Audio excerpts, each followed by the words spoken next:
Assalomu alaykum YouTube muxlislari, kanalimiz obunachilari. Bugun biz sizlar bilan NLP'da eng mashhur model hisoblangan Robert Dilts piramidasi yoki neurologik darajalar modeli bilan tanishib chiqamiz. Piramida o'zi nima? Piramida insonning ichki dunyosi va fikrlashni 6 ta qismga bo'lib o'rganadi. Agar biz hayotimizdagi natijalarimizni o'zgartirmoqchi bo'ladigan bo'lsak, ya'ni piramidani qaysi bosqichda muammo borligini biz aniqlab oladigan bo'lsak, bu bizga juda katta yordam beradi. Piramida bilan tanishib chiqishdan oldin bu model NLP'da har xil kontekstlarda ko'riladi. Misol uchun, samarali muloqotda ham bu model qo'llaydigan bo'lsak, juda katta yordam beradi. Maqsad qo'yishda ham bu modeldan foydalanadigan bo'lsak, insonlarga juda katta yordam beradi. Piramidamizning birinchi qavati atrof muhit. Bu bizlarni urab turgan barcha narsalar va insonlar kiradi. Kim yoki nimalar savolga javob bo'ladi. Bir xillar aytishi mumkin. Ertalabdan misol uchun kechgacha ishlayman, lekin natija ko'rmayapman. Bu yerda nima bo'ladi? Ma'lum miqdorda atrof muhit bizlarni qo'llab-quvvatlamayapti. Ana endi piramidamiz ikkinchi qavatiga e'tiborimizni qaratamiz. Bu xulq-atvor. Men nima qilyapman degan savolga javob bo'ladi. Misol uchun, YouTube ko'raman, treninglarda qatnashaman, lekin o'sha bilimlarimni hayotda sinab ko'rmayman. Piramidamizni 3-chi qavatiga e'tiborimizni qaratamiz. Bu ko'nikmalar, ya'ni bizni qo'limizdan keladigan ishlar. Nimalar qila olaman? Ovqat pishirishni bilaman, misol uchun, mashina haydashni bilaman yoki kompyuterda ishlashni bilaman. Bir xil aytishi mumkin. Gapirishni bilaman, lekin auditoriya bilan ishlashda qiynalaman. 4-chi qavatiga e'tiborimizni qaratadigan bo'lsak, bu bizning e'tiqodlarimiz va qadriyatlarimiz. Ya'ni biz hayotda nimalarga ishonamiz va nimalarni qadrli deb bilamiz. Men bu ishni qila olmayman, pul topish qiyin yoki meni qo'limdan kelmaydi deydigan bo'lsak, nima bo'ladi? Hayotda ham natijalarimiz xuddi shunaqa bo'ladi. E'tiqodlar ikki xil bo'ladi. Ya'ni insonlarni qo'llab-quvvatlaydigan e'tiqodlar va insonlarga to'sqinlik qiladigan e'tiqodlar. Piramidamizning 5-chi qavatiga e'tibor qaratadigan bo'lsak, kimman?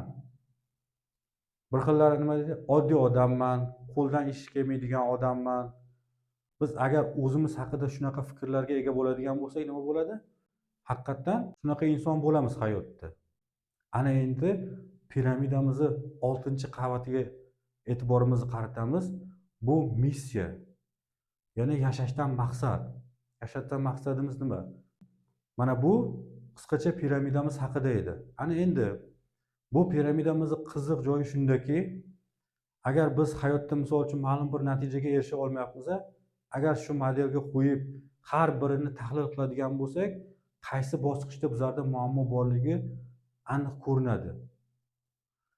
Ya'ni agar biz piramidamizning ustki qismida, ya'ni missiyada agar o'zgarish bo'ladigan bo'lsa, piramidamizning pastki qismida ham o'zgarish bo'ladi. Misol uchun, biz ma'lum bitta missiyamizni belgilab oldik. Missiya bu juda katta olamshumul missiya bo'lishi shart emas. Meni yashashdan maqsadim insonlarga shirin ovqat qilish. Deylik, shunaqa missiyamizni topib oldik. Bu identifikatsiyaga ham ta'sir qiladi. Ya'ni yaxshi oshpaz qanaqa odam bo'lishi kerak? Davom etamiz. Yaxshi oshpaz qanaqa e'tiqodlarga ega bo'lishi kerak? Yaxshi oshpazning qadriyatlari qanaqa bo'lishi kerak? Yaxshi oshpaz qanaqa ko'nikmalarga ega bo'lishi kerak?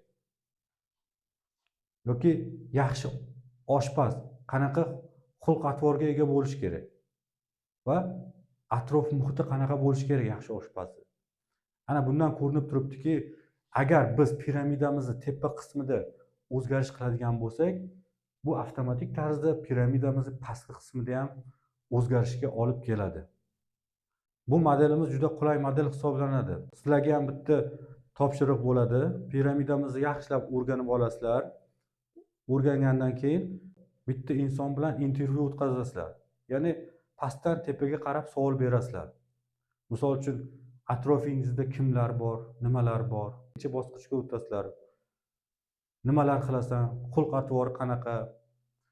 3-chi bosqichda qanaqa ko'nikmalari bor? Bitta narsani ogohlantirib qo'yishim kerak bo'ladi. Aynan e'tiqodlarga kelganda nimalarga ishonasiz, nimalar qadrli deydigan bo'lsak, ko'pchilik insonlar qiynaladi. Bu tabiiy hol. Xuddi shunaqa tartibda bitta insonga savol berib ko'rasizlar.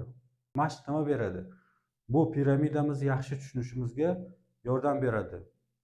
Hozircha mavzularimiz shulardan iborat. Xayr, sog' salomat bo'linglar.